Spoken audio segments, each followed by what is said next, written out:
Shalom, shalom. First and foremost, I want to give all praise, honor, and glory unto Yahweh, Ba'ashem Yahushai, Ba'ashem Rachapadash. Double honors to the elder apostles and the elder bishops of Great Millstone who were very well, very beautifully. Double salutations to the Akim out here pushing his gospel in truth and in sincerity to the best of their ability given to them by Yahweh, Ba'ashem Yahushai. Peace, blessings, and salutations be unto the elect scattered abroad. May the election of Yahweh, Ba'ashem Yahushai, Lord willing, fall upon your houses. This is Brother Quanah Wath come back at you, Lord will, with the edifying lesson through the spirit and power. Yahweh Ba'ashem Yahushai, Lord will. It is edifying, Lord will. It is straight to the point. But lately I just meditating on, how the Lord is ultimately going to give us back our land, and how, Lord will, we be part of the first fruits to ultimately see it. Hey, we're going to get returned to our land, and it's going to be built up the way it was supposed to be built up in the first place, man. Which the scriptures go into, Revelations, the 21st chapter, Tobit, the 13th chapter, right? So on and so forth, ultimately what the kingdom is going to look like, and that's why I had this picture pulled up right here, man. Just a, spiritual picture, man, beautiful picture, something I want to share with the brothers, man. Scriptures talk about how the battlements and the streets of the kingdom are ultimately are going to be gold, man, but nonetheless, here soon the Lord's going to return us to our land, man, So I'm going to start with this. This is Jeremiah 30 and verse 3. For lo, the days come, saith the Lord, that I will bring again the captivity of my people Israel and Judah, saith the Lord, and I will cause them to return to the land that I gave to their fathers, and they shall possess it. And this is a prophecy that is soon to come to pass, man, right? Because again, we've been stripped out of our land. We've been stripped of our heritage because again, we wanted to, strive against the Lord, right? We didn't want to listen, right? We want to continue to follow the ways of the heathens, right? Eating shrimp, crab, lobster, pork, committing adultery, and many different other, abominations and sins that, the heathens ultimately do. Jake wanted to follow in that, man. So we ultimately provoked the Lord to anger, right? And he again turned his face from us, put us in captivity, stripped us of our heritage, man. Let me grab that. In Baruch, the fourth chapter, beginning at verse 6, it says, Ye were sold to the nations, not for your destruction, but because ye moved the Most High to wrath, ye were delivered unto the enemies, right? So we were put in captivity, right? Because ultimately, again, the Lord told us, and gave us law, statutes, commandments, which make us better than every nation, right? And Jake looked at it and basically just, just turned their back on it, man. So they said, nah, and turned their back and wanted to follow the heathens. The Lord's like, wait, hold on. I give you something that is not given to every nation, something that's literally impossible for anyone to give to themselves, right? He gave it to us, man. The laws, statutes, commandments, something again that makes us a holy people, a separate people from the rest of the world, man. And Jake want to sit there and turn their back to it, man, and continue to follow and do the things that the Lord told us not to do, man. So of course the Lord was angry with that, man. He has every right to be angry, right? Every right. It says, verse 7, for ye provoked him that made you by sacrificing unto devils and not to the Most High, right? So again, we were following and worshiping these other nations, gods, and so on and so forth, man. Scriptures tell us, learn not the way of the heathens, man. So we're not supposed to follow them, man. We're not supposed to be doing what they're supposed to be doing, right? Because at the end of the day, their ways are lesser than the ways of Yahweh Ba'ashem Yahushai. So why ultimately stoop yourself down to a level lower than the level that the Lord made you to be on, man? Verse 8, it says, Ye have forgotten the everlasting power that brought you up, and ye have grieved Jerusalem that nourished you, man. Come on, man. So let's move on. Just expound on that a little bit. Let's go to Deuteronomy, because again, the Lord, he gave us, he entered into a covenant with us, man. And said that if you follow these laws, statutes, commandments, then these blessings will come upon you, right? That we will be put on top, we'll be put on high, right? We'll be in rulership, right? But again, Jake looked at that, and, as if that has no importance, as if that has no value. Being in power, being on top, right? As if that's not something that's cool. Jake wants to, Jake today, Jake thinks that smoking weed and, doing all different types of evil and wickedness, that's cool, man. When that's not, man, that's just played the fuck out, man. We've been doing that a hell of a lot longer than we've been, doing what the Lord tell us to do, man. So that's just over and done with, man. But this is Deuteronomy chapter 28 and verse 47. This is because thou servest not the Lord Yahweh Ba'ashem Yahushai thy power with joyfulness and with gladness of heart for the abundance of all things. Therefore thou shalt serve thine enemies, which the Lord shall send against thee, in hunger and in thirst and in nakedness and in want of all things, and he shall put a yoke of iron upon thy neck until he have destroyed thee. That's right, man. So us being put in captivity, that incorporates, us being removed out of our land, right? The Lord ultimately went as far, and let Esau go as far as to, ultimately brainwash us, right? To believing that that Yahweh Shai, who the world ignorantly calls JC, was a so-called white man, right? We lost all the knowledge of the herbs. We lost the knowledge of who we were. Lost the names of Yahweh Ba'ashem Shai. So we were completely destroyed, man. Right? Scriptures say, was it Hosea 4:6? For my people were destroyed for the lack of knowledge. So spiritually, mentally, we were completely destroyed, man. Right? And you look at Jake today. Jake is still destroyed, man. Jake doing stupid shit. They had that thing that was multiple different things, man. But that were going on for a while, man. The crate challenge and everything like that. People were hurting themselves, man, and thinking that shit's fucking funny. Scriptures say that folly is joy to him that is destitute of wisdom, man.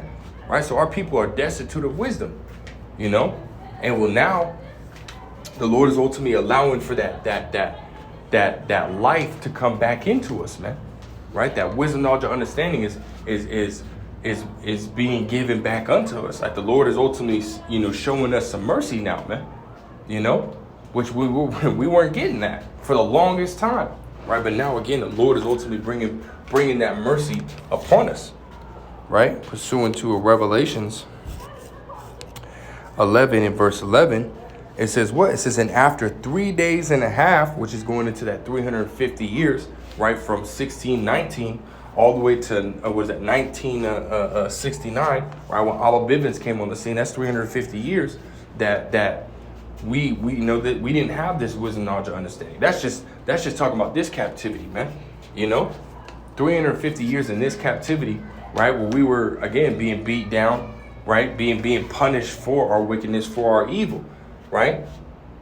That's 350 years. Well, the Lord, again, at the end of that 350-year period, right, he allowed, Abba Bivens, right, to come on the scene, which is what? Again, the Lord ultimately bringing that wisdom, knowledge, understanding, breathing that life back into us, man. So now, beginning with that man, Abba Bivens, through the spirit and power of Yahweh Ba'ashem Shai, now we know who we are, man. Right now we know the true names of Yahweh, of the Heavenly Father, his only beloved begotten Son, right? The Heavenly Father's name is Yahweh, which means he is or he to be, and his only beloved begotten Son's name, who the world ignorantly calls JC, right? His name is Yahweh Shai, I mean, he's delivered, man. So we know all that information now, It says right here, Revelation 11:11 is that after 3 days and a half, the spirit of life from the Most High entered into them, right? And you can read that in Ezekiel the 37th chapter, man, right? We were those dry bones, man, and the Lord ultimately breathed that life back into us, It says, and they stood upon their feet, which we're standing upon our feet now, man. We're standing upon our feet now, preaching the gospel, right? Preaching the good news to the Israelites, man. Right? And telling them that, hey, Yahweh Ba'ashem Shai is going to come back and deliver us from this captivity, man. Right? And return us back to our land. Right? And we're going to build up our land the way it's supposed to be, man. It says, and great fear fell upon them which saw them, and that's talking about Esau Edom, right? He's in fear, right? Seeing the prophets of Yahweh Ba'ashem Shai being raised up, because just as you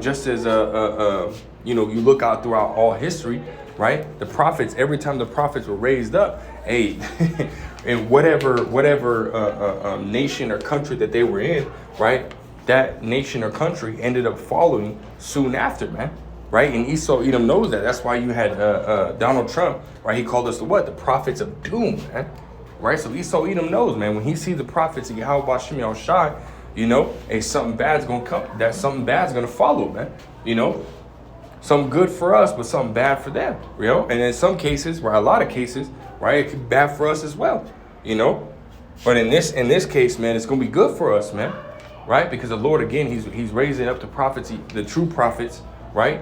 Letting us know that, hey, right, if we turn away from our wickedness and we turn away from our evil, the Lord's going to deliver us from these said perils and said destructions that's going to come. And we're going to see the reward of the wicked, and we're going to be put back in our land, man. We're going to see that, right? We're going to be able to see the return, right? We're going to be a part of that return. We're going to be returned to our homeland, right? And this is why, again, Esau Edom is trying everything that he can do, right, to try to stop that from happening. But he's not going to be able to stop it, man. Right? Prophecy has it. The Lord is going to return us back to our land, and we're going to build it up better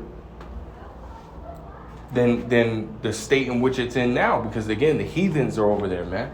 Right? They're devouring our land as a reason Isaiah, the 1st chapter, man. Right? They're devouring our land, destroying our land. Right? And this is why, again, you know, we're waiting for those ICBM nuclear missiles to hit. Because America and Israel, right, which they're in cahoots with each other, right? America and Israel is going to be completely destroyed. The difference between America and Israel is going to be built back up, man. You know, and it's going to be built back up again with all manner of precious stones, all manner of precious metals like gold, silver, so on and so forth, man. And it's going to be a beautiful sight, man. You know. So let's go with this, and I'll end it with this.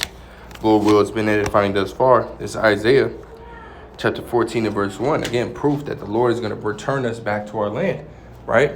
Isaiah 14 and 1. For the Lord, Yahweh Bashim Yahushai, will have mercy on Jacob and will yet choose Israel and set them in their own land. And our land, again, is the land of Israel that's over there, man, right? It says, and the strangers shall be joined with them, and they shall cleave to the house of Jacob. And the people shall take them and bring them to their place, and the house of Israel shall possess them in the land of the Lord for servants and handmaids, and they shall take them captives whose captives they were, and they shall rule over their oppressors. And hey, that's a beautiful sight, man, right? It just shows you that, hey, the Lord, right, is a just Lord, man, right? Because, hey, we're being punished for what we have done, you know, and the Lord's going to punish, you know, Esau Edom for what he has done, man, you know. Because the scriptures say, Ecclesiastes 3 and 15, that the Lord requireth that which is past, you know. So Esau's beginning with the elites of the nation of Esau Edom. They're going to be the first slaves, man, you know. Scriptures say in Deuteronomy 30 and 7 that all these curses are going to return upon, you know, our enemies' heads, man, are going to be put upon our enemies' heads, man, you know. So Lord is going to exalt us, right, put us back in our land, right, make us rulers over all the nations, right? Beginning with Yahushua, and then what, man? We're gonna have them slaves, man. You know, we're gonna have slaves, man. We're gonna have true wealth, true possessions, man. You know, it's gonna be beautiful, right? Verse 3, it says, and it shall come to pass in that day that the Lord Yahweh Bashim Yahushua shall give thee rest from thy sorrow, and from thy fear, and from the hard bondage wherein thou wast made to serve. So we're not gonna be slaves no more, man. Right? In Deuteronomy the 28th chapter. Right, I think it's like the 13th, the 12th or 13th verse. It says we're going to be on top only, man. Right, we're never going to be on bottom. We're going to be the head, not the tail. Right, so here soon, hey, the Lord's going to put us back in our. It's like the Lord's going to bring us back to our land, and we're going to be put on top, man. You know, and that's something that we can't wait for, man. You know, Salakia. That's something that we can't wait for, and that's going to take place here soon, man. You know, it's prophecy. You know. But that's all I really got, man. I was just, you know, meditating on that a little bit. Just ultimately, you know, wanted to get that out there. The Lord's going to return us, man, you know, back to our spot. You know, so with that, Lord will is edifying. Lord will, straight to the point. I want to give all praise, honor, and glory unto Yahweh, Ba'ashim Yahushai, Ba'ashim, Rechak Wadash, that belongs to the elder apostles, the elder bishops of Great Millstone. Till next time I say shalom.